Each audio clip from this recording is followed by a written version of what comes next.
The honeymoon suite was so elegant, it almost mocked me. White marble floors, a chandelier cut from glass so clear, it looked like frozen rain, and a bed big enough for two people who were never meant to touch. My wedding night wasn't supposed to be romantic. It wasn't supposed to be anything at all. Just a required stop on a carefully controlled script written by lawyers, signed by me, notarized and paid for. But everything stopped, absolutely froze, when Mason Reed stepped out of the bathroom, steam curling behind him, and saw the bloodstain on the bedsheet. It was no bigger than a thumbprint, a soft brownish-red smudge on white linen, too small to matter. But Mason stopped like someone had just shot at him, his eyes gray and sharp, and usually unreadable, fixed on the stain, then flicked up to me. And something inside them shifted. I couldn't tell what. Shock, realization, calculation. Ellie. He spoke slowly, almost carefully. You were a virgin, not a question, a fact, a verdict. The room tightened around me. My fingers knotted the silk sheet against my chest, my pulse hammering with embarrassment and something darker, fear. This wasn't supposed to matter. Nothing about me was supposed to matter to him. It's not in the contract, I whispered. It's not. He agreed, but he didn't move, didn't blink. I turned my face away, lifting my chin like armor. Years of growing up in neighborhoods where people looked at me differently because I was black, because I was poor, had taught me how to harden my voice, even when my heart felt fragile. So let's not pretend it has any relevance now. Mason took a step toward me. Just one. But it felt like he crossed a line neither of us had drawn clearly before. Ellie, he said quietly, you should have told me. I laughed, a soft, bitter sound. Why would it have changed your payment plan? Adjusted the monthly stipend? Given you a better PR angle? Billionaire marries inexperienced black waitress. How noble. His jaw tightened, and for the first time since I met him, I saw something like hurt flicker through those controlled eyes.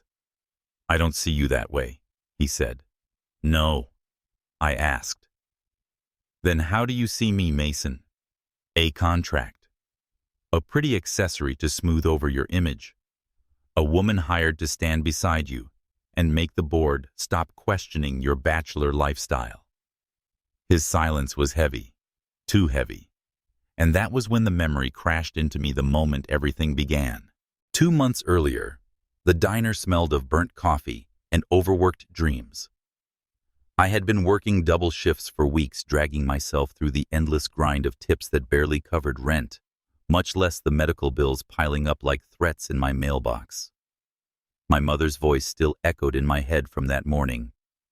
Baby, you need to let me go if it comes to that. But I couldn't. Not after everything she sacrificed. Not after raising me alone when my father walked out and never looked back. Not after holding my hand through every heartbreak. Not after working her fingers raw trying to give me chances I never quite reached. I was drowning. And then Mason Reed walked in. I recognized him instantly, everyone did. The billionaire tech mogul, with the smooth white skin, chiseled jaw, and photographs that always made him look like he was sculpted out of winter. Untouchable, cold, rich enough to never worry about anything as trivial as human needs. And yet that day, he looked tired. Not the polished fatigue of a man who'd been on too many Zoom calls, but bone-deep exhaustion. He ordered coffee black, barely looked at his food, stared out the rain-streaked window like someone waiting for a life he wasn't sure existed. Then, when my shift ended, he looked at me as if noticing me for the first time. Do you ever feel trapped, Ellie? He asked. I should have walked away. Should have laughed and said something safe. Instead, I told the truth, the heavy truth no one else wanted to hear. all the time. Maybe that was why he approached me, why he pushed a sleek black business card into my hand, why he asked me to come to his office the next morning, why I went. His proposal sounded insane, unreal, illegal maybe if you tilted the angle wrong. He needed a wife to fulfill a family clause. I needed money to save the most important person in my world. This is a business arrangement, he said. No romance, no physical obligation. A contract plain and simple, and I accepted. Not because Mason was handsome, not because he was powerful, but because my mother's life depended on it. And now, standing on the edge of a bed soaked in luxury and fear, I wondered if I had signed more than a contract. If I had signed away the last piece of innocence I didn't even know I still had. Back in the hotel suite, Mason's breath came out unevenly. Ellie, this changes things. It changes nothing. I countered sharply, though my throat burned. I'm still the same girl you hired. You're not hired, he said louder than he intended. You're my wife. My chest tightened. I didn't know why that word stung or soothed or both. Only on paper, I whispered. His eyes didn't soften. They sharpened. No, Ellie, that's not all you are. I didn't want the warmth in his tone. Didn't want the gentleness sneaking around the edges. It made everything harder. It made the false marriage feel too close to real. I swallowed hard. Please just go to sleep. We have a flight tomorrow. Aspen, photos, smiles, performances. But Mason didn't move.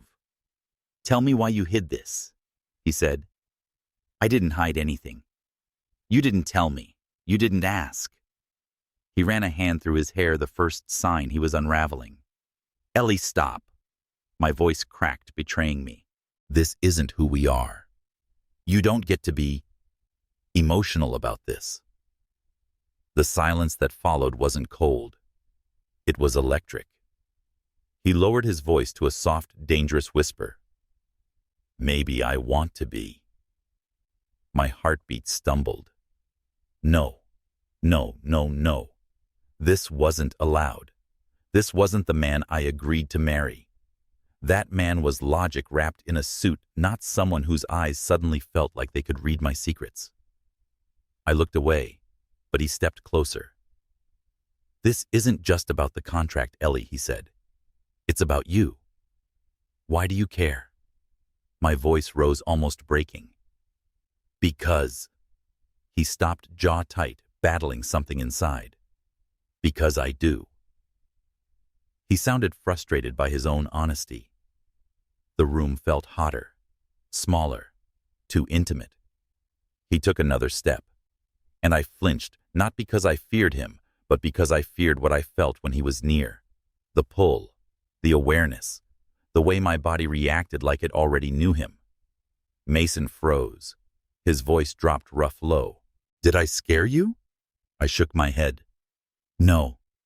You confuse me. He exhaled shakily. You confuse me too. My breath caught. He never said things like that. He never revealed weakness, never broke the mask. But tonight, he was breaking. Mason looked at the stain again, then at me, and something vulnerable flickered in his expression, something that almost looked like regret, or wonder, or both.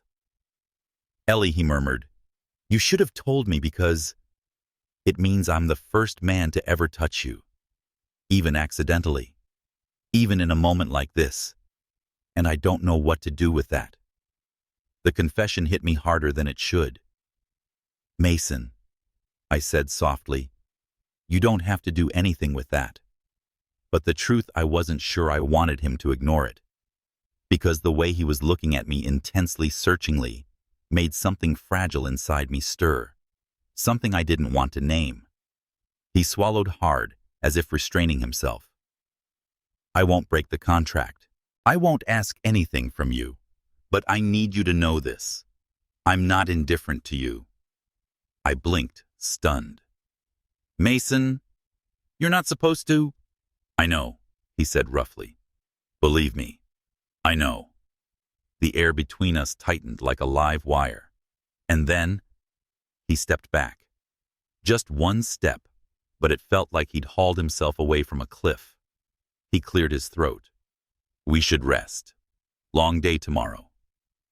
He turned away, but before leaving the room, he paused at the doorway and said quietly, "This wasn't supposed to feel like a beginning." And then he walked out, leaving me alone with trembling hands, a ruined sheet, and the terrifying knowledge that a billionaire who hired me as a wife for convenience had just reacted like a man whose life had been cracked open. I stared at the closed door, my breath shaking. This wasn't part of the deal. This wasn't safe.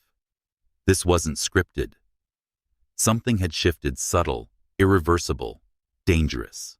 And deep in my chest, beneath fear and logic and the contract I should never have signed, something whispered, "This is only going to get messier."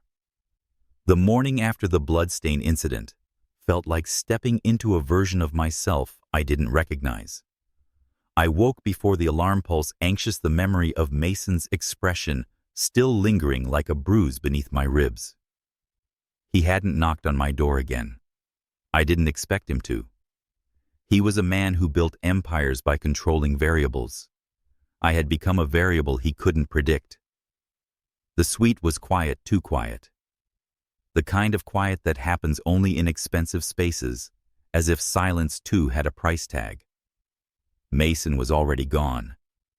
The couch where he claimed he'd sleep was perfectly neat. No indentation, no displaced pillow. He must have moved to another room after leaving mine. Or perhaps he had never intended to sleep at all. A folded note sat on the marble kitchen counter. His handwriting was sharp, precise, almost architectural. "Car at 9. Aspen itinerary attached. Breakfast has been ordered. M. No greeting. No apology. No acknowledgement of last night."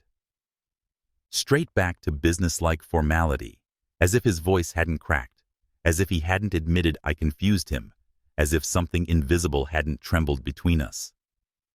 I stared at the note too long. Annoyance and something warmer warring inside me. I shouldn't care. Objectively, this was better, cleaner, safer. Yet the word M at the end made my heart thump like he'd touched me again. I hated that. I showered dressed in the outfit his assistant had selected, cream sweater, tailored trousers, soft enough to be comfortable, but polished enough to withstand camera flashes. A CEO's wife starter pack, as the tabloids would probably call it, if they ever found out where I came from. As I waited for the elevator, I caught my reflection in the wall-sized mirror, a young black woman trying to look composed in a world that wasn't built for people like me. My curls were smoothed back, my makeup understated, everything curated to seem effortless. I looked elegant. I also looked slightly terrified. "You can do this," I told myself. "Just get through the day. Ignore last night. It was nothing." But the lie tasted bitter. The ride to the private airport felt unreal. The tinted windows turned the city into muted colors, a watercolor skyline I barely recognized from the diner where I used to serve coffee, until my feet went numb. How strange, only weeks ago, I'd counted loose change to afford a bus ride. Now, I sat in a chauffeured car, worth more than my childhood home. The driver, a stern older man with pale eyes, glanced at me through the mirror, not hostile, but curious, evaluating. They all did that. Quiet assessments of whether I fit, whether I belonged next to Mason Reed. My skin, my past, my everything. They read it, even when I kept silent. At the tarmac, Mason was already there, talking with a flight coordinator. He wore a gray coat over a black sweater, simple, understated, but expensive enough to hum with power. When he saw me, he paused mid-sentence. A flicker. barely visible. But I saw it. His eyes traced my face, hesitated, then softened for a fraction of a second before his expression smoothed back into that unreadable mask. "Good morning," he said when I approached. His voice was calm, but something under it felt taut. "Morning," I answered, keeping my tone steady. I waited for awkwardness, for tension so thick we'd drown in it. But instead, he gestured toward the plane with a soft, "After you," as if nothing unusual had happened at all. Pretending was his specialty. I was learning to adapt. Inside the jet was warm, the cabin designed in soft creams and charcoal gray. Mason sat across from me, rather than beside me, a polite distance maintained. A safe distance. I concentrated on the safety card in my lap as the plane ascended, though I wasn't reading a word. Eventually, he spoke. "You didn't eat the breakfast they brought to the suite." It wasn't a question, and it wasn't neutral. I wasn't hungry. His jaw twitched slightly like he was fighting a response. If it was because of last night, it wasn't. I cut in. It was, but I refused to let him know that. He nodded slowly, eyes drifting to the window. "I don't want you to feel uncomfortable in your own space. My own space. A room owned by him inside a penthouse, owned by him inside a life, owned by him for the next 12 months. I looked down at my hands. "I'm fine." "You're not," he said quietly. I didn't respond. I didn't know how. After a moment, he sighed, shoulders relaxing, as if releasing a decision. "Ellie, I don't want you to think I judged you. Last night." I stared at him. "I didn't think that. You sounded like you did.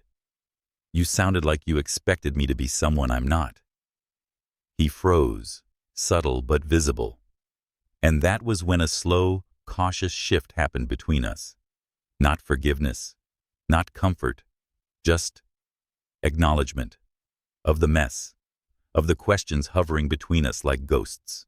He leaned back in his seat. "Tell me why you really said yes." I looked at him sharply. "You already know." "I know the surface-level reason," he said. "I want the truth behind it." I opened my mouth, but closed it again. No one had ever asked for the layers beneath my decisions, not even my mother. She was too busy trying not to die to question my desperation. "My mother's treatment," I began quietly. "The experimental procedures, they're not covered by insurance. I was drowning in bills. Nothing I did mattered. I was losing her." My voice wavered, but I held his gaze. "And when someone with your kind of power offers a way out, you take it, even if it costs you a piece of yourself." He inhaled slowly, something dark flaring in his eyes. "Ellie, I don't regret it," I added, "but that's the truth." A silence settled over the cabin, thick, heavy, intimate. "You don't owe me pieces of yourself," he said finally, voice low. "But you own a year of my life, and you think that's the same thing? Isn't it?" I whispered. He didn't answer. Something shifted in the pressure of the air, a tension both fragile and charged. His gaze drifted to my hands folded in my lap. "You're shaking," he said softly. "I'm cold. You're lying." I swallowed hard. "Why does it matter?" His eyes held mine. "Because you're my wife, contract or not." The word wife made heat rush through me. Anger, confusion, longing. I didn't know anymore. I looked away, pressing my fingertips to the window's glass, watching clouds drift beneath us. "People will judge us," I murmured. "They already do. Not just because of the contract." His silence asked me to continue. I exhaled slowly. "A black girl from a low-income neighborhood wearing your last name. You think they won't dissect that? Mason's expression hardened, a flicker of protective anger. They'll have to get through me first. A warmth bloomed in my chest. I didn't want, didn't ask for. Ellie? He added, voice a fraction softer. If anyone disrespects you, I want to know immediately. I won't tolerate it. That startled me more than his reaction last night. His tone wasn't performative. It was conviction. Fierce, unfiltered. I studied him, really studied him. The man who hired me wasn't the same one sitting across from me now. Something in him was shifting just as violently as something in me. Before I could answer, the pilot announced our descent into Aspen. Mason stood and reached for his coat. Remember, there will be cameras. We need to look convincing. I nodded. His professional mask slid back into place, but now I understood something. The mask wasn't for me. It was for everyone else. He opened the cabin door for me. Shall we? We shall, I whispered. The steps lowered. Cold mountain air rushed in. Photographers waited beyond the security line flashes, firing early as if warming up. Before stepping out, Mason bent slightly toward me. Ellie. Yes. He hesitated, and that alone unsettled me. Stay close to me, he said. I don't trust this crowd. My breath hitched. Why his eyes didn't leave mine? Because I don't want anything getting between us today. It wasn't romantic, but it felt dangerously close. He held out his arm. I took it. The cameras exploded in light. His hand settled at the small of my back, firm, steady, unmistakably protective. Our bodies moved in sync, like we'd been rehearsing for months. I felt his breath near my temple, as he whispered too low for anyone else to hear. You're safe with me. And for one terrifying, beautiful second, I believed him. But then a voice cut through the crowd, sharp, familiar, and dripping with skepticism. Well, well. Mason Reed finally arrives with his mysterious new bride. My heart dropped. I knew that voice. So did he. He stiffened beside me, whispered between clenched teeth. Richard's here. His cousin. The one who wanted to take everything from him. The one who absolutely did not believe our marriage was real. And just like that, the next conflict arrived, uninvited, loud, and ready to unravel us both. Richard Reed had the kind of smile that didn't warm a room. It drained the heat out of it. When he approached us on the tarmac, that slow-cutting smirk etched across his face. The temperature around us dropped despite the aspen sun reflecting off the snow. Mason's arm tightened almost imperceptibly around my waist. A silent message. Stay with me. Don't give him anything. Richard's gaze slid to me, sweeping, assessing, lingering just a beat too long on my skin. My curls, the contrast between me and Mason, like he was mentally cataloging the mismatch. His stare wasn't cruel. That would have been easier. It was calculating, like he was solving an equation and I was the unexpected variable skewing his answer. So this is the wife, he drawled. I'll admit, didn't see this coming. I felt Mason stiffen beside me, but he didn't rise to the bait. Instead, he let his thumb graze the fabric at my hip, subtle but grounding. Richard Mason said evenly, You weren't invited. Oh, I know. Richard's smile sharpened. You're unpredictable these days. Thought I'd come, keep an eye on things. His eyes flicked toward the cameras behind the security line, then back at me. Quite the headline you've created. My pulse kicked. There were layers in his tone. More than judgment, suspicion. Before I could speak, Mason guided me forward with a gentle hand. We have a schedule. But Richard stepped into our path. Relax, cousin. I just want to say hello. His eyes locked on mine again. Ellie, isn't it? His voice dragged out my name, like he was testing how it fit in his mouth. I lifted my chin, refusing to shrink. That's right. And how are you finding married life? He asked, faux casual. Culture shock. Transitioning from, well. His gaze flicked over my outfit, my skin tone, my hand on Mason's arm. Whatever life you had before this. Heat crawled up my spine. Not shame. Anger. Richard Mason warned. But I answered calmly. Life doesn't have to be similar to be valuable. Richard's eyebrows lifted a fraction, faintly amused. Touché. Mason moved between us, ever so slightly, blocking Richard's view of me. We're leaving. Of course, Richard said, stepping aside with exaggerated politeness. Enjoy Aspen. I hear sudden storms can derail plans. The implication wasn't about weather. Mason didn't reply, just guided me toward the waiting SUV. But as we walked, I could feel the tremor beneath his controlled exterior. Not fear Mason didn't fear Richard, but there was something personal, old jagged simmering beneath his composed surface. Something that involved me. The drive up the mountain was quiet, too quiet. Snow-dusted trees blurred past the window. As we climbed higher, the lodge still miles away. Mason stared straight ahead, posture rigid, jaw set in a way that made my stomach twist. I finally spoke softly. You didn't tell me he'd be here. I didn't know, Mason replied, clipped. But I should have expected it. The bitterness in his tone startled me. He's a threat.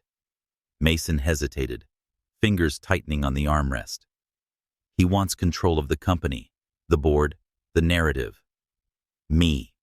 Everything. And me. I asked, heart dipping. Mason's eyes flicked to mine. Especially you. Silence. Heavy, sinking silence. He doesn't think our marriage is real, I murmured. He doesn't want it to be, Mason corrected. The implication struck deep. Because if Richard could prove our marriage was fraudulent, even just a PR stunt, the repercussions wouldn't end with Mason losing status. He could lose his position, his power, his legacy, and my mother's treatment. The funding. Everything we had built this fragile arrangement upon my throat tightened. Ellie, Mason said quietly, hearing the panic I tried to swallow. I won't let him hurt you. I'm not the one he wants to hurt, I whispered. No, Mason said, leaning in slightly. But he'll use you to hurt me. Something in the way he said me soft raw made my chest ache. As if this wasn't about the contract at all anymore. As if losing me, losing us, would be personal. Before I could respond, the SUV pulled into the driveway of the lodge, a sprawling wooden mansion set against the mountains, warm lights glowing through tall windows. Picturesque. Peaceful. A stark contrast to the tension curling between us. When we stepped out, a gust of cold air tangled through my curls. Mason reached instinctively to steady me, his hand firm around my elbow. A photographer snapped a picture. The shutter sound cut through me like a blade. Mason froze. I did too. We weren't alone. Inside the lodge, everything smelled of pinewood and luxury. Mason's assistant Clara greeted us with efficient warmth, directing staff to carry luggage upstairs. But even as she spoke, her eyes flicked between me and Mason. With curiosity, she tried and failed to hide. Everything's ready for the shoot later today, she said. We'll need you both at the terrace in 2 hours. Mason nodded. Understood. Her gaze lingered on me. If you need anything, Mrs. Reed, just ask. Mrs. Reed. I still wasn't used to that name. It felt like a coat too big for me. One I hoped people wouldn't notice didn't fit. When we reached our suite, a polished sanctuary of wood glass and mountain views, I exhaled shakily. Mason closed the door behind us and leaned back against it, rubbing the bridge of his nose. I'm sorry, he murmured.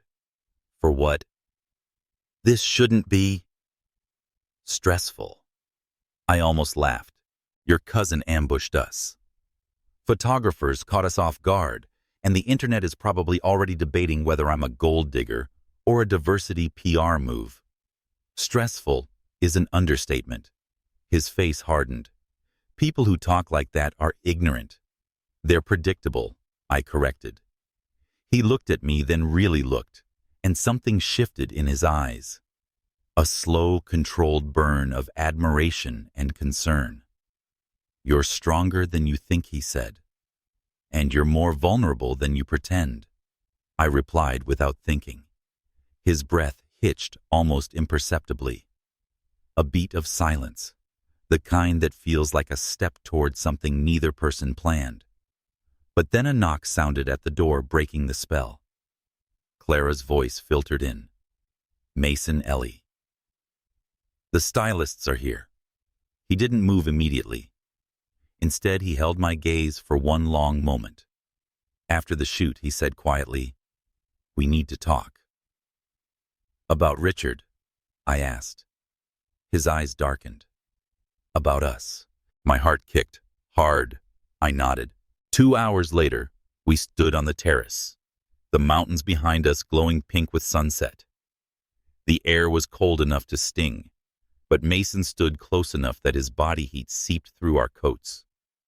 The photographer circled us, calling out poses: hand here, angle there, lean in closer. But the world shrank to Mason's hand, resting at my waist. Firm, reassuring, possessive in a way he didn't try to hide. The photographer snapped a shot of him tucking a strand of hair behind my ear. It wasn't planned or posed. He just did it. And my breath caught. He leaned in, voice low enough only I could hear. Ellie, look at me. I did. The camera clicked at the exact moment his expression softened into something dangerously close to honest affection. I swallowed. People will think this is real. His thumb brushed my hip. Is that what you're afraid of? I don't know. Another snap of the camera. Another heartbeat skipped. Then the photographer announced, "Last shot. Hold each other, please. Natural. Intimate." I froze, but Mason didn't. He stepped closer, his arms sliding around me with a slowness that felt deliberate, reverent. My palms pressed against his chest, feeling the warmth beneath the fabric, the subtle tremor of his breath. He tilted his forehead toward mine. "Breathe," he whispered. The shutter snapped like a gunshot. My pulse thundered. "Good," the photographer said cheerfully. "Perfect. That's a wrap." But Mason didn't release me right away, and I didn't step back. We stayed close enough that our breaths mingled in the cold air, close enough that the photographer's footsteps faded before we remembered we weren't alone. Then Mason spoke, voice soft and rough. "He's going to use these photos against us." My stomach dropped. "Richard, he's already taken interest in you." Mason's jaw flexed. "Which means he'll dig. He'll push. He'll try to find anything to discredit you, to discredit us." My heart pounded. And if he does, Mason didn't hesitate. Then he destroys everything. I felt the weight of that not just on him, but on me, on my mother, on every thread holding our fragile arrangement together. His hand tightened slightly at my waist. "But Ellie, I won't let him. I promise you that." His voice was fierce, protective, a promise he seemed ready to bleed for. Before I could answer, the lodge door swung open. Richard stood there, watching us, smiling like he had found exactly what he came for. "Beautiful shot," he said coolly, almost convincing, and I knew he smelled blood. Not on the sheet, but here, between us. The moment Richard stepped onto the terrace, the temperature felt like it plummeted 10 degrees, despite the lingering warmth of sunset. Snow hadn't yet begun to fall, but the air carried the static of an incoming storm, sharp, electric, dangerous. His gaze flicked between Mason's hands, still resting on my waist, and the too close distance between our bodies. "That's quite a picture you two are making," Richard said smoothly, one brow lifting in a practiced arc of mock admiration. Almost intimate. Mason didn't move his hands, even though the photographer was gone. "We were finishing a shoot," he said coolly. Richard's eyes gleamed. Oh, looked like more than that. My stomach tightened. He was doing it on purpose, digging, testing, looking for cracks. And from the way Mason's jaw tensed, Richard saw the cracks, even if the cameras didn't. Mason released me with deliberate calm, stepping slightly forward. Not to retreat, to shield. "Why are you here, Richard?" "I told you," Richard drawled, leaning on the door frame like he owned the place, keeping an eye on family. His gaze drifted to me again, though I admit I wasn't expecting such commitment in the marital department. "The photos are very convincing." My fingers curled into the fabric of my coat. He didn't say anything explicitly cruel, but the implication hung thickly in the air.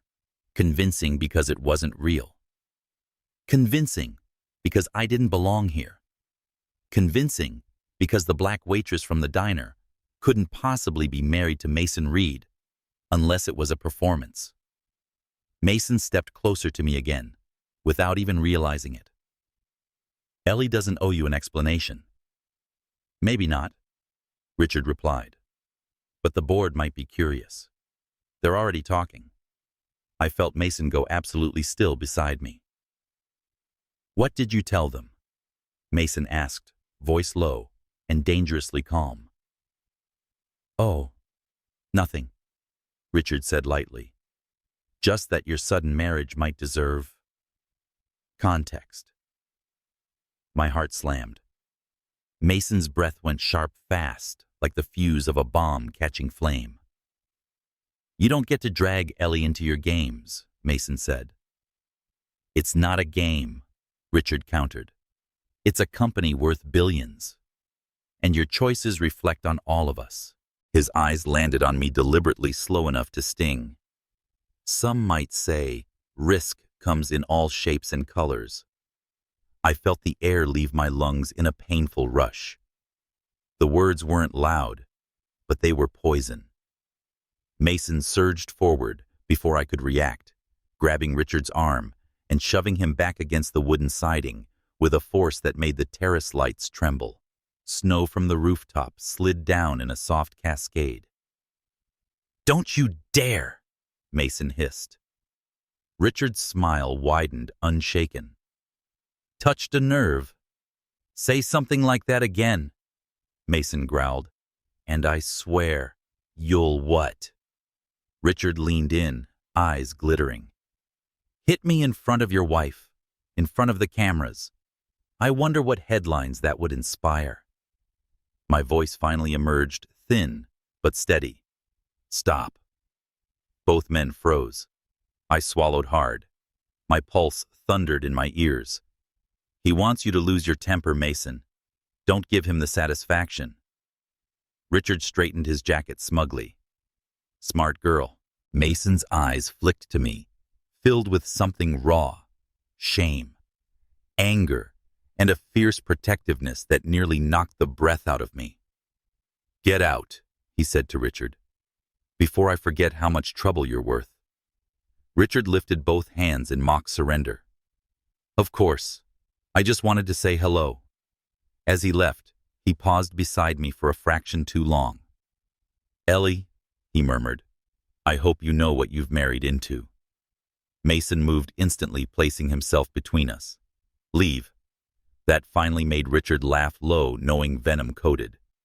And then he stepped inside the door, closing behind him with a soft thud that felt far too final. Silence crashed over the terrace. Mason exhaled shakily, running a hand through his hair as if trying to get rid of the feel of his cousin's presence. "I'm sorry," he said, voice raw. "He shouldn't have said that. I should have stopped him sooner. You tried to, I whispered. He shook his head. Not fast enough. I stepped forward before I overthought it. Mason, he wants us off balance. He wants you angry. That doesn't excuse what he implied, Mason said sharply. What he insinuated about you. It's unacceptable. The intensity in his voice stunned me. His protectiveness wasn't polite or performative. It was visceral, personal. Mason, I began, but he wasn't finished. If he ever speaks to you like that again, I don't care what consequences follow, I will not stand for it. The edge in his tone made something warm and painful twist inside my chest. I'm used to comments like that, I said quietly. His face hardened with something close to agony. You shouldn't have to be. A gust of cold wind swept across the balcony, sending shivers up my spine. Mason noticed instantly, stepping closer, close enough that his coat brushed mine. Let's go inside, he said softly. You're freezing. But I didn't move. Neither did he. We stood inches apart, breath clouding in the cold air, heat simmering beneath the surface of everything unsaid. He reached out slowly, touching the edge of my sleeve, where snowflakes had gathered. His fingertips brushed my skin for only a second, but it was enough to send a ripple of awareness up my arm. His voice dropped. You shouldn't have to hear things like that. Not because of me. It wasn't because of you, I whispered. It was because of who I am, who you are. Mason said, voice tightening, is extraordinary. The sincerity hit me like a physical force. I blinked, breath catching. Mason. He swallowed, stepping closer, unable or unwilling to hide the emotion flickering through him. I need you to understand something, Ellie. I don't care what Richard thinks.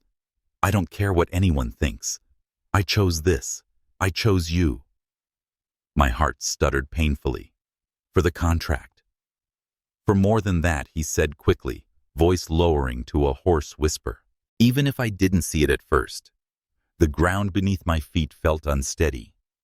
I took a small step back, not away from him, but away from the edge of something I wasn't sure I could survive. His eyes shadowed with hurt, but he didn't move forward. We should go inside, I said softly. He nodded once, controlled, but his eyes lingered like he wanted to say more. Later that evening, the storm finally arrived, a furious curtain of snow slashing across the mountains, winds howling against the lodge walls. The staff dimmed the lights to conserve power. Shadows stretched across the hallways, long and restless. I couldn't sleep. Every time I closed my eyes, I saw Richard's smile, his warning, his implication that I was a weakness, Mason's weak point. That terrified me more than anything, because weakness could be exploited, destroyed, and I was becoming something Mason cared about whether we admitted it or not. I paced to the window, wrapped in a blanket, watching snow swirl violently outside in white chaos. Lightning flared across the sky, illuminating the darkened valley. A knock sounded. My pulse jumped. I opened the door. Mason stood there, hair slightly tousled from the storm aircoat thrown over pajamas like he'd been too restless to stay in his room. His eyes found mine immediately, seeking anxious. Are you all right? He asked. I'm fine, I lied. You're not, he murmured. The vulnerability in his voice was staggering.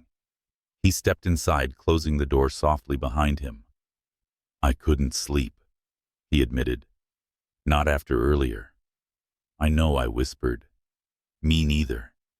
He hesitated, then moved closer, not touching but near enough that I felt the heat radiating from him. Ellie, he said quietly. He's going to push harder. He'll dig. He'll test us. He'll try to make us crack. My throat tightened. And if we do? He shook his head. Then we lose more than the company. I looked up. What else is there to lose? Mason stared at me like he wanted to say 100 things he wasn't allowed to speak aloud. Finally, he whispered almost painfully, "You." The words sank into my bones like heat in winter. A tremor ran through me. "Mason." He reached up slow, hesitant, and brushed a knuckle along my cheek. Lightning flashed behind him, casting shadows across his features, revealing a truth he could no longer hide. "I will not let Richard use you to break me," he said. "I won't lose you to him, or to fear, or to this storm." And then, the power went out. The room plunged into darkness. The storm howled like a warning. A new danger crept in with the wind, and Mason, inches from me, whispered, "We're not alone here." Darkness can be gentle, soft, even comforting. This darkness wasn't.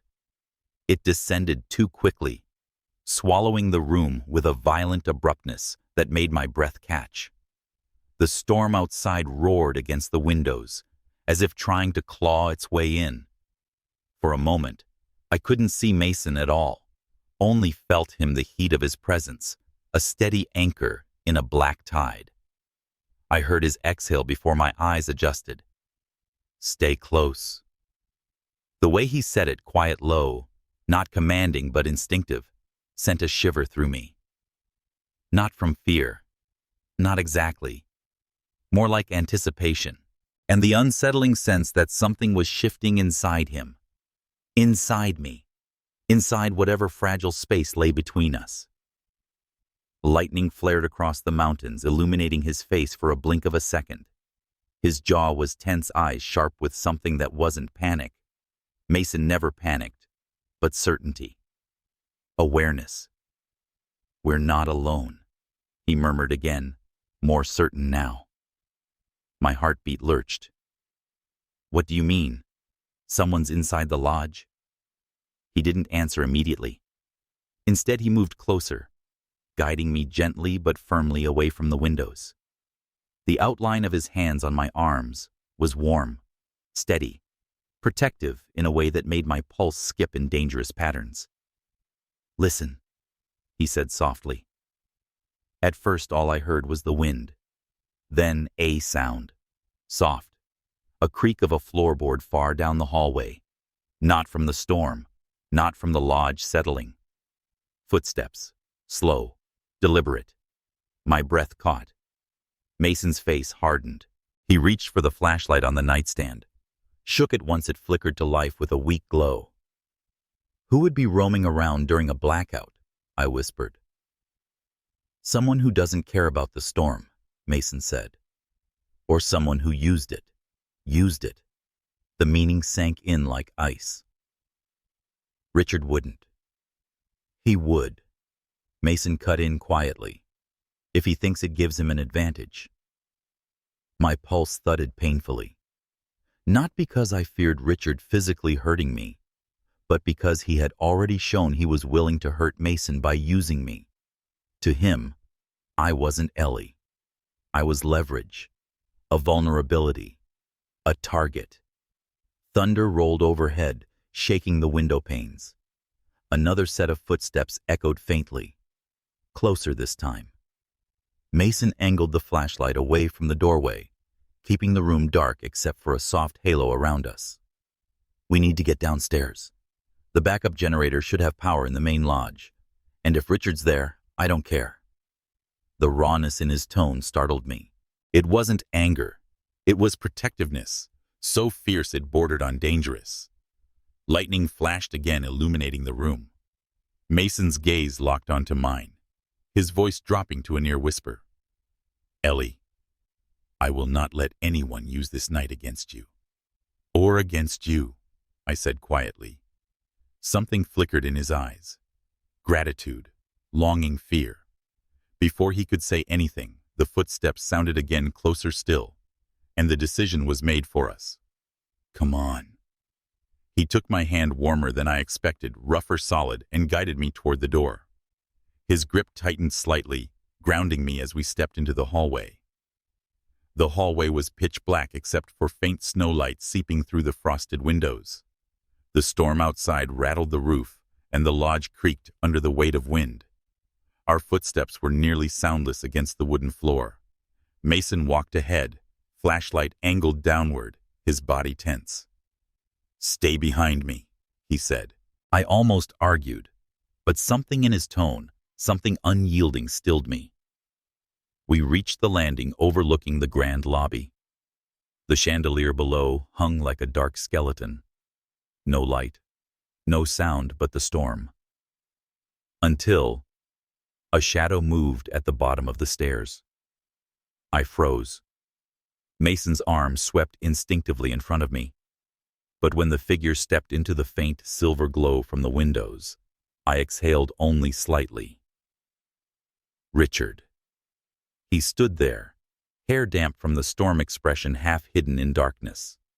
But his eyes, those were unmistakable, sharp, hungry, calculating. He smiled when he saw us. "Power's out," he said casually. "Storm must have hit the transformer." Mason stiffened. "You found the situation very amusing. You're jumping at shadows, cousin."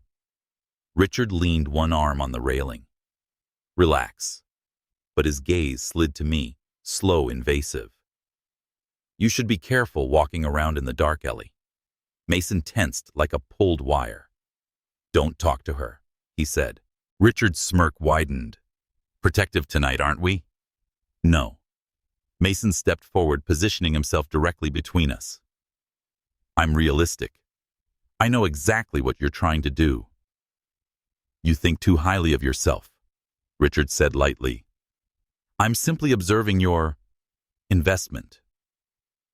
I flinched. The word stung more than I wanted it to.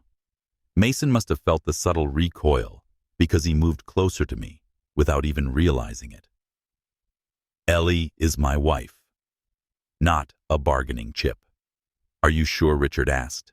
"Because the board is wondering. They'd be quite interested, for example, in the fact that she quit her job right after meeting you, or that her mother's treatment began the very next week. Or, that's enough." Mason's voice dropped to a lethal quiet. "You're walking on thin ice." Richard's smile sharpened dangerously.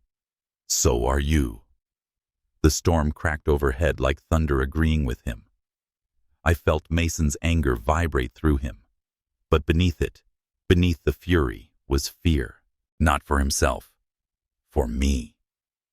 He took a slow breath, regaining control. "Get to your room, Richard. We'll deal with the board when we're back." "Sleep tight," Richard murmured. "Storm's a nasty one." He disappeared down the hallway. For a moment the silence felt dizzying. Mason turned to me, his voice low. "Are you all right?" I nodded, but it wasn't true. My chest felt tight, my breathing shallow. Richard's words spun in my head like small, sharp blades. Investment. Board. Background. My past wasn't meant to hurt Mason. But in Richard's hands, it could become a weapon. Ellie, Mason said softly, stepping close. "Look at me." I did. Slowly. His eyes searched mine, full of emotion he didn't know how to hide anymore. "He's desperate. That's why he's attacking you. Because he knows it's the only way to get to me." I swallowed. "And he's right." Mason shook his head fiercely. "No. His power ends where I decide it ends. You can't control everything," I whispered. A muscle jumped in his jaw. "I can control how I protect you." Something in me trembled at the intensity of his words. The heat of his anger had faded, replaced by something deeper, more dangerous, more vulnerable.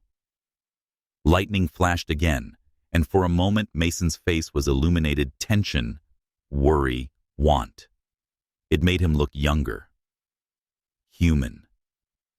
"Mason," I murmured, "we should go back inside." But he didn't move. His breath brushed my cheek when he whispered, "I meant what I said earlier. I can't lose you." Thunder rolled through the mountains, shaking the windows. His hand rose slow, hesitant, brushing along my jaw, as if memorizing the shape of me. My breath hitched, not from fear, but from the aching tenderness in the motion. The storm howled, the lights stayed dead, and the world shrank to the small space between us. "Mason," I whispered. He leaned in, not enough to kiss me, but enough that I felt the warmth of him, the pull of him. "Tell me to stop," he murmured. I didn't. I couldn't. But the universe did it for us. A loud crash echoed somewhere deep in the lodge. A door slamming open. Footsteps fast, frantic, pounded down the hallway below. Mason stiffened, instincts sharp. "Stay behind me." Before I could answer, Clara's voice rang through the dark. "Mason, Ellie. You need to come downstairs right now. There's an emergency at the hospital. It's about your mother, Ellie." My heart stopped. Cold swept through my veins faster than the storm wind. Mason grabbed my hand. "Let's go." And for the first time in our contract marriage, I clung to him, not because I had to, but because I needed him. The moment Clara said the words, "Your mother," the world around me dissolved into a blur of cold wood storm wind and the sound of my own pulse pounding in my ears. My legs moved before my mind did, carrying me down the stairs 2 at a time, gripping the railing with frozen fingers. Mason stayed at my side, close, steady, matching my pace without hesitation. Not leading me, not pushing, just there, always there. We reached the dim lobby where Clara stood with her phone clutched tightly, face pale. The faint emergency lights cast a ghostly amber glow over everything, like the lodge itself was holding its breath. "What happened?" My voice cracked around the edges.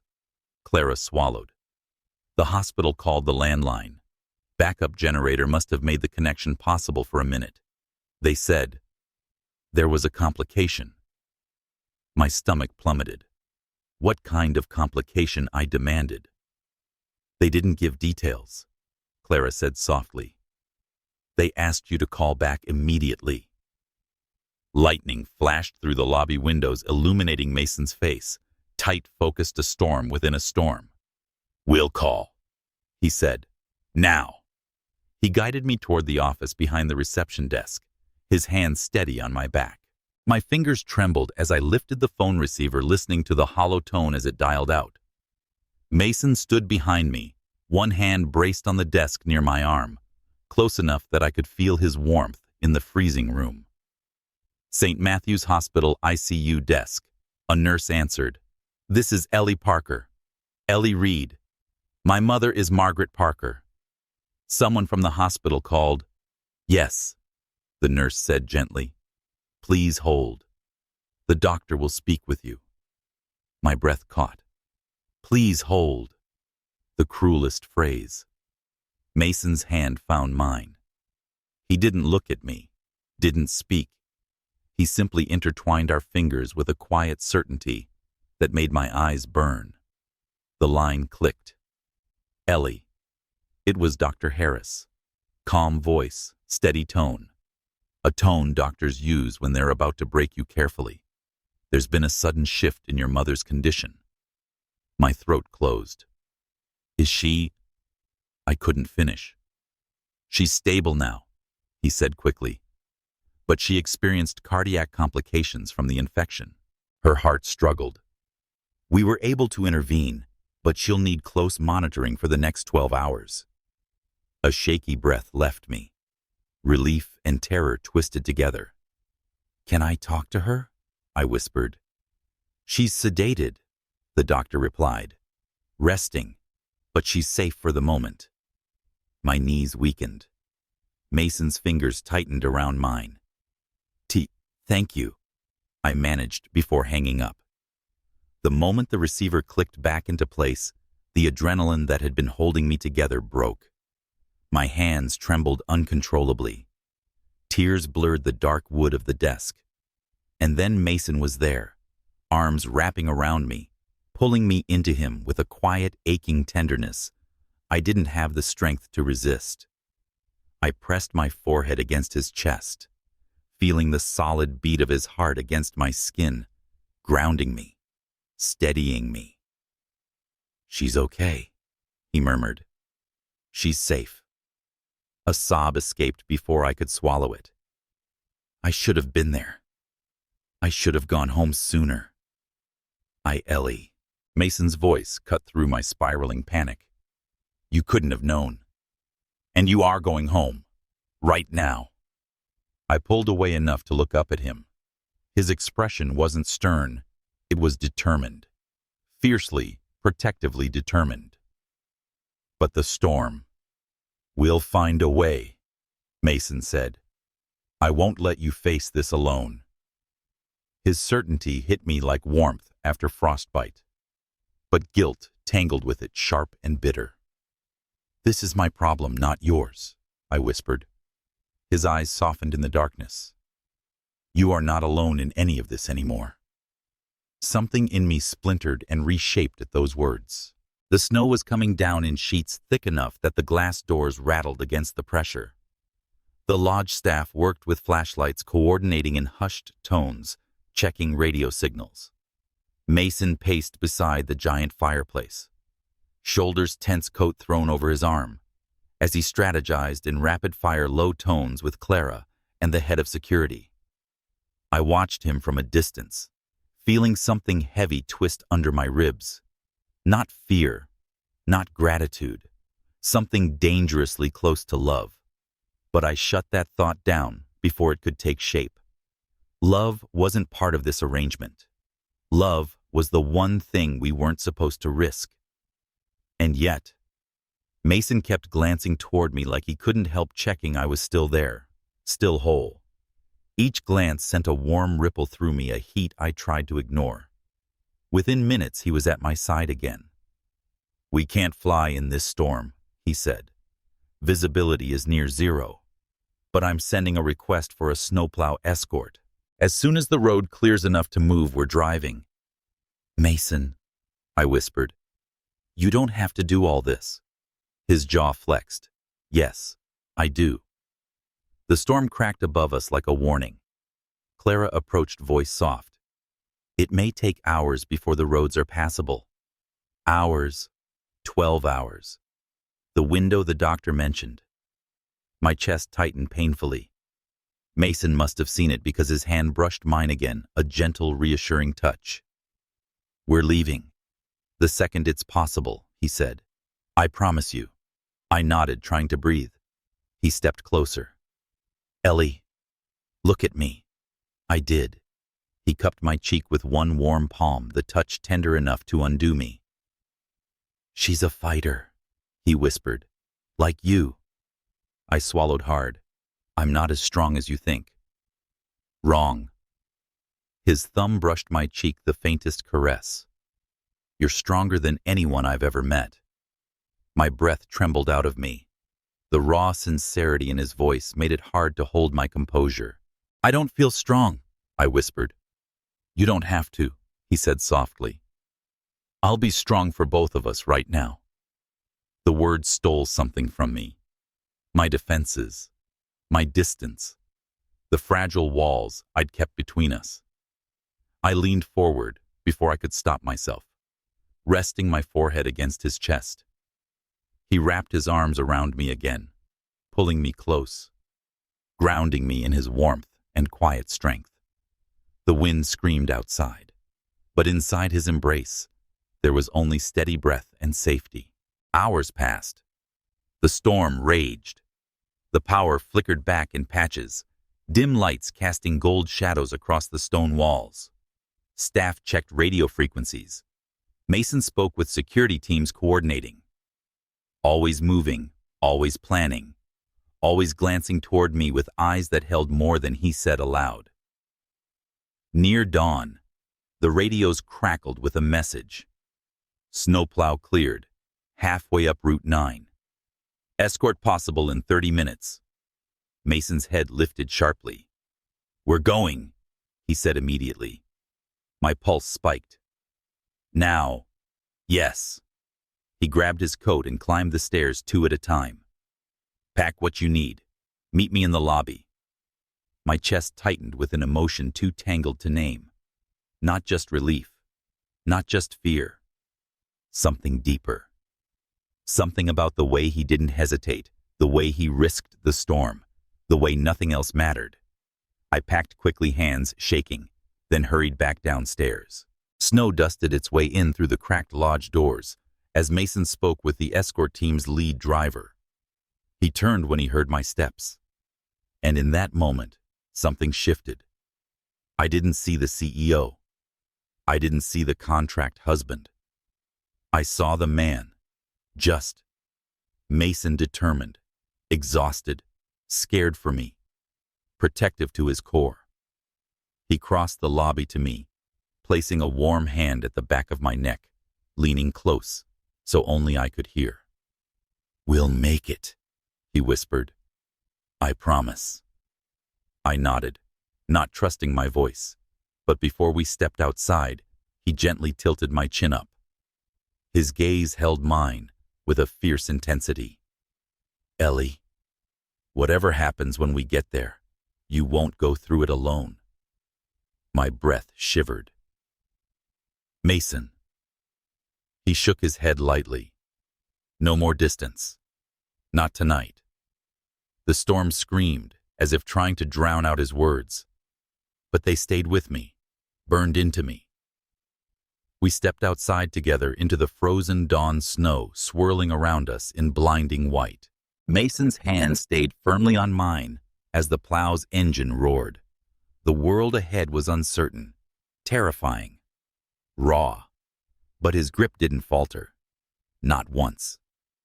And as we climbed into the SUV behind the plow, I realized the truth that scared me more than the storm, more than Richard, more than the contract's ticking clock. I didn't just need Mason tonight. I didn't want to face anything now or later without him. The SUV lurched forward behind the snowplow with a low growl, tires crunching through layers of ice as we descended the mountain. Dawn was still only a suggestion, pale light bleeding slowly through the storm clouds, like the sky was waking reluctantly after a brutal night. I sat in the passenger seat, wrapped in a blanket, fingers clenched so hard my knuckles ached. Every turn of the wheel felt like a blade slicing across layered fears. My mother in the hospital, Richard's looming threat, the storm's violence, and the quiet, dangerous closeness between Mason and me. He drove with relentless focus. Hands steady on the wheel, eyes narrowed at the swirling snow. Every few minutes he glanced toward me, not overtly, but with small, constant checks that told me more about his worry than any words could. "You're shivering," he said quietly, not taking his eyes off the road. I wasn't sure if he meant from cold or everything inside me unraveling. "Just nerves," I whispered. His jaw flexed. "I wish I could promise it'll all be all right." "You did promise," I said softly. He swallowed, eyes tightening. "And I intend to keep it." The windshield wipers swept furiously, struggling to carve visibility out of the blizzard as the plow's taillights flickered ahead, a dim beacon in a world of white. Silence filled the SUV, thick and humming with things neither of us knew how to say. After a long stretch, Mason spoke again. "Ellie, what happened tonight at the lodge?" He paused, choosing his next words with care. "I don't want that to happen again." I turned to him. "Richard cornering us, or you almost hurting him?" Mason cut in, voice low. "Losing control, putting you in that situation at all." I hesitated. "You didn't put me anywhere. I chose to be there. I chose all of this." He exhaled, the sound heavy. "You shouldn't have to choose between your mother and being safe." I stared ahead, watching snow whip violently against the glass. Life doesn't always give us clean choices. His hands tightened on the wheel. "I should have protected you better." "You did," I whispered. He shook his head slightly. Not enough. But there was something else under his words, something sharp and unspoken. You're angry, I said softly. Yes, he admitted, but not at you. Then who, Richard? His voice hardened. Myself. This entire situation. I studied him in the dim light. You feel responsible for everything. I am responsible, he murmured. My decisions pulled you into this storm. A bitter laugh slipped from me. Mason, I walked into this storm willingly. I signed the contract. And you didn't force me to care about you. He inhaled sharply, breath catching. For a moment, the SUV felt too small, too warm, too intimate. But before anything else could break open between us, the plow slowed as the road narrowed into a sharp curve, hugging the mountain's edge. Mason's posture grew rigid, alert. The storm thickened suddenly, whiteout conditions pressing in like a wall. Visibility's getting worse, he muttered. Hold on. We rounded the bend and the world outside the windshield vanished into swirling white. All I could hear was the engine, the wind, and Mason's breath. Steady, focused, fierce. The SUV crept forward behind the plow until the road widened again. Relief washed through me in a wave. Mason exhaled heavily, almost lost the line of sight. My pulse was still pounding. Do you want me to help somehow? Talk to you? Distract you? His lips twitched faintly. If you talk, I might get distracted in the wrong way. Heat rushed to my cheeks. Immediately. He noticed. Of course he did. His jaw tensed subtly like he was trying not to look at me, trying not to think too much, feel too much. Mason, earlier when you said you couldn't lose me, Ellie, he cut in, voice low. I meant it. Thunder rolled across my ribcage, but the storm wasn't done with us. A loud crack echoed from somewhere above the road. What was that? I whispered. Mason's eyes snapped up just as a heavy branch weighed down by ice broke from a pine tree ahead and crashed across the road, missing the plow by inches. The driver braked hard. Mason braked right after. Damn it, he breathed. Snow swirled around the fallen branch, thick and impenetrable. The plow driver jumped out, signaling that he'd try to move it manually with the hydraulic lift. Mason lowered the passenger window a crack. Can he clear it? I asked. He'll try. Mason glanced at me, his voice softening again. We'll get through. I promise. I swallowed. Stop promising things you can't control. He turned, fully eyes locking onto mine, with an emotion that made my chest tighten painfully. I don't make empty promises. The intensity of him, this man who built empires but struggled with feelings, knocked something loose inside me. Why? I whispered. He blinked. Why what? Why are you trying so hard? This is beyond the contract, beyond obligation. He stared at me, throat moving with a slow swallow, the stormlight casting shadows across his face. Because he said quietly, I can't stand the thought of you hurting. Because when your world breaks, mine does too. Because somewhere along the way, he cut himself off, jaw tightening. Because what my voice barely a breath.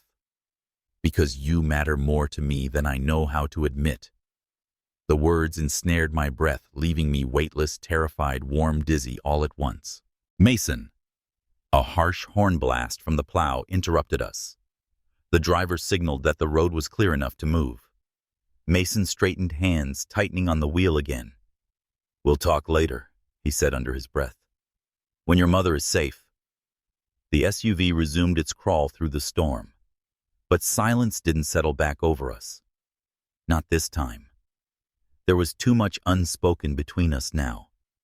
Too much that had cracked open. Minutes ticked by, marked only by the rhythm of the wipers and the plow's taillights, bouncing through the blizzard. The SUV's heater hummed softly, warming my legs, but doing nothing to steady the racing in my chest. I watched Mason's hands on the wheel, the same hands that had held me while I cried, that had cupped my face, that had shielded me from Richard's cruelty. Hands that looked steady, but trembled faintly at the knuckles when he thought I wasn't watching. He was terrified, not just for me, of losing me. "Mason," I said softly. He didn't look away from the road. "Yes." "What did you stop yourself from telling me?" Lightning flashed far above the mountains, throwing his profile into sharp relief. Strong jaw, tense mouth, eyes shadowed with emotion he couldn't hide. He inhaled slowly as if steadying himself. "I stopped because, if I tell you now," he murmured, "when you're scared and exhausted and hurting, it won't be fair." "Fair to who? To you." His voice broke on the last word. "Because I don't want you to feel pressure, or obligation, or like you owe me anything for staying by your side." I stared at him in stunned silence.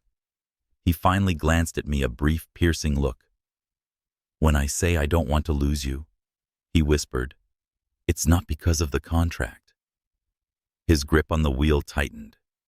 "It's because somewhere in the chaos of this arrangement, you became the one person I don't want to imagine my life without." My breath caught sharp, aching, impossible. The SUV seemed to collapse inward around us, an intimacy forged in darkness and fear and stormlight. "Mason." My voice shook. "Why are you telling me this now?" He turned back to the road, jaw clenched.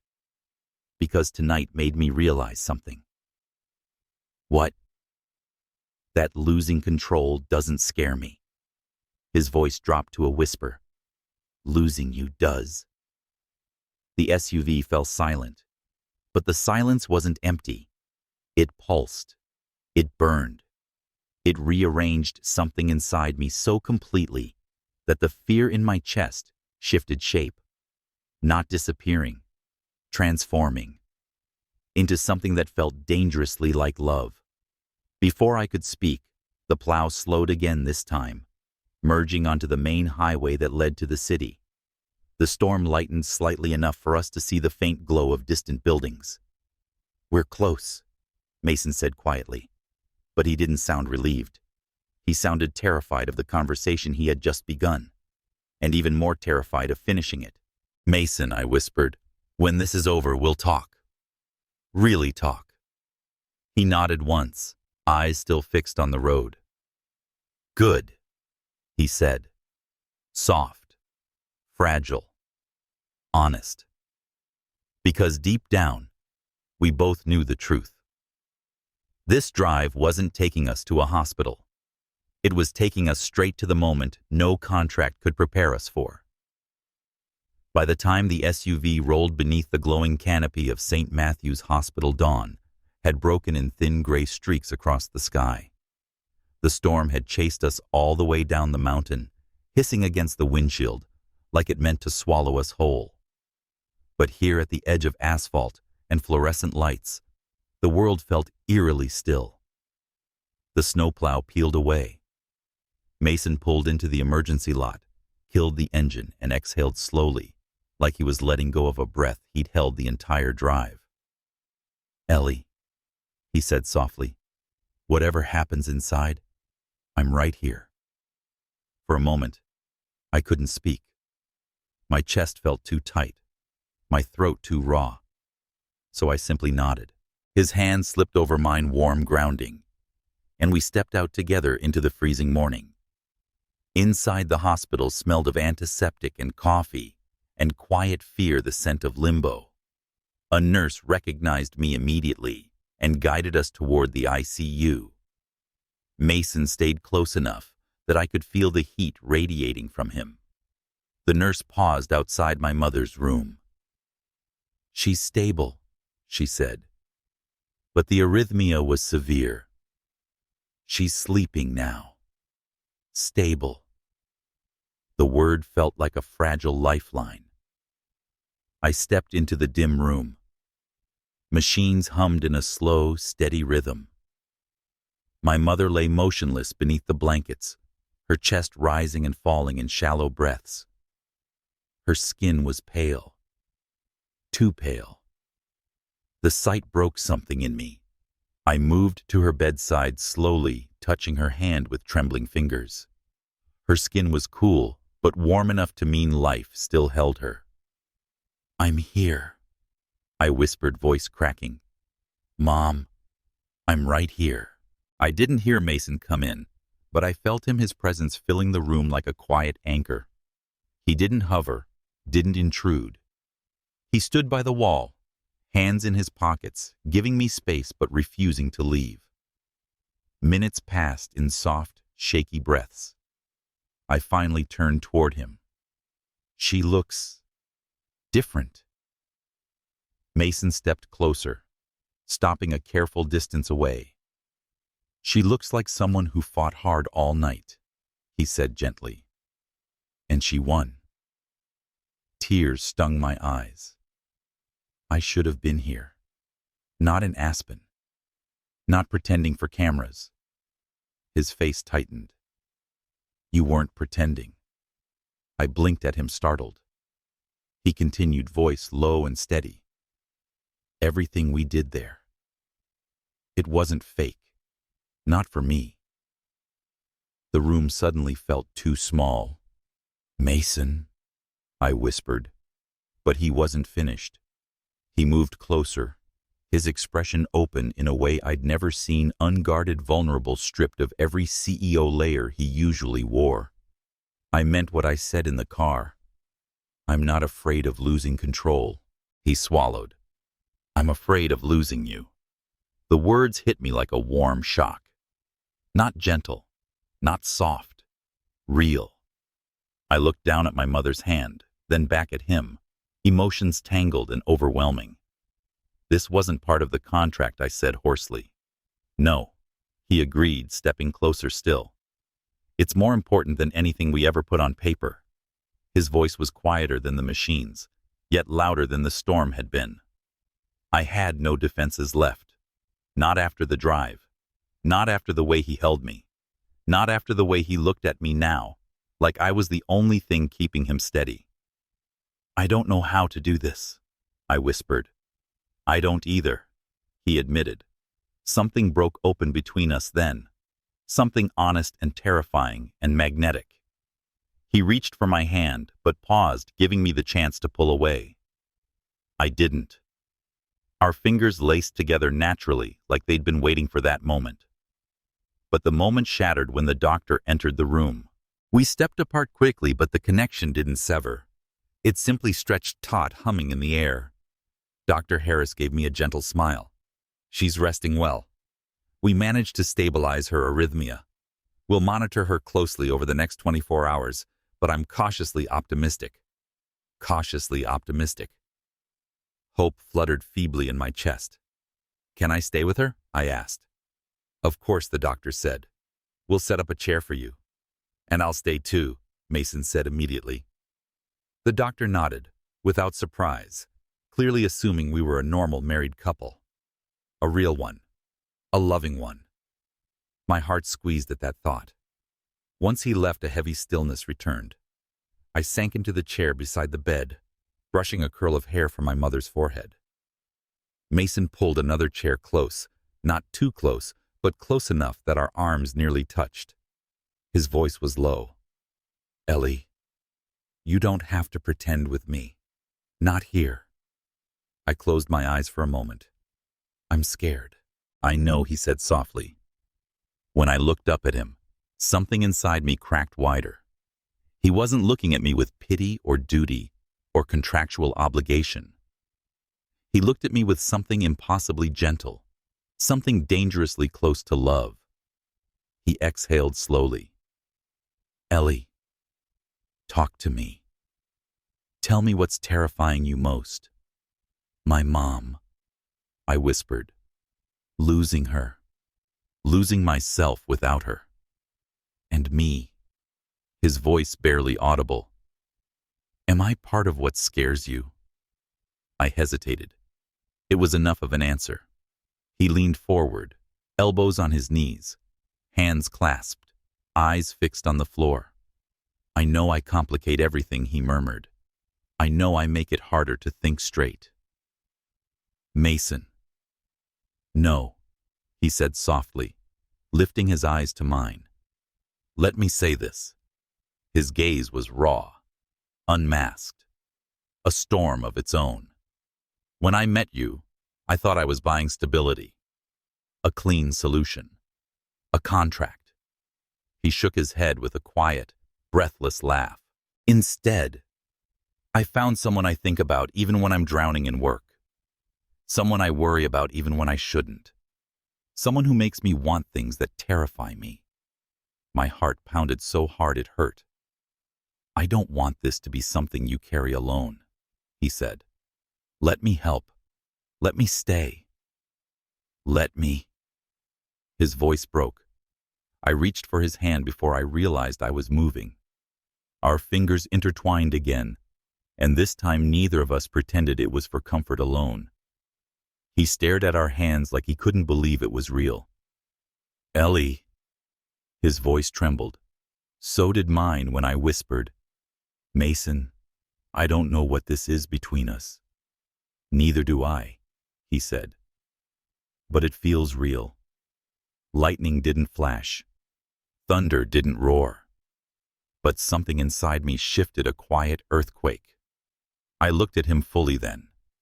At his reddened eyes, his disheveled hair, the exhaustion in his posture, the raw emotion in his face. Mason Reed, the man who built an empire, looked breakable. For me, my breath hitched. He reached up with his free hand, hesitated, then touched my cheek lightly, so lightly it felt like a question. Is this okay? He whispered. Yes, I breathed. Just one word, but it was enough. Mason leaned in slowly, giving me every chance to pull back. I didn't. His lips brushed mine gently at first, a whisper of warmth, a trembling question. Then when I responded, soft, unsure, but wanting, he deepened the kiss with a tenderness that undid me completely.